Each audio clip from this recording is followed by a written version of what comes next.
All right, real quick, we're going to install the oil pressure setting unit. This one I bought from CB Performance. You've got two lines. One's going to go to the stock Idiot Guide light and oil pressure light, and then the other one's actually going to go to a analog oil pressure gauge. So do not over tighten this, do not over tighten this, do not over tighten this. But I'm putting a teeny bit of Permatex, aviation Permatex on there, just to kind of get a good seal. Try to avoid getting it on the front of it, but I'm gonna put it on there hand tight.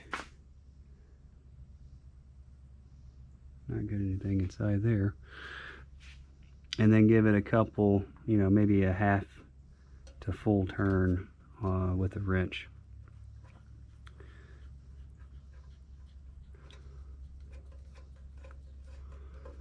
But this isn't the exact setup that I wanted, unfortunately, and now I'm just kind of rolling with it.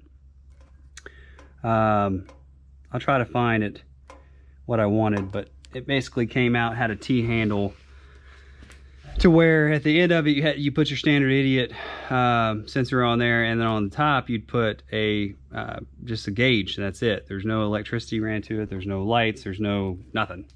That's it. But unfortunately, kind of misunderstood me when I was ordering it, and this is what I received. Again, if you want to make it work, I'm just going to end up putting it in under right there on the steering column and call it a day.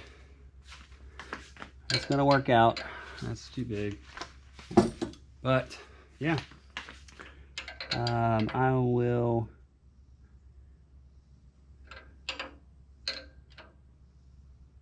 Oh my gosh, it's so easy, but I'm so afraid I'm going to crack something.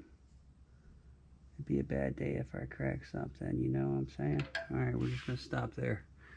All right, for that's it. I'll go over more in later video on how to hook everything up. But like I said, one's going to go to the Idiot light, and the other one's going to go to the gauge. But if you got any questions, comments, concerns, if you like it, subscribe, click the like button. Thanks, guys.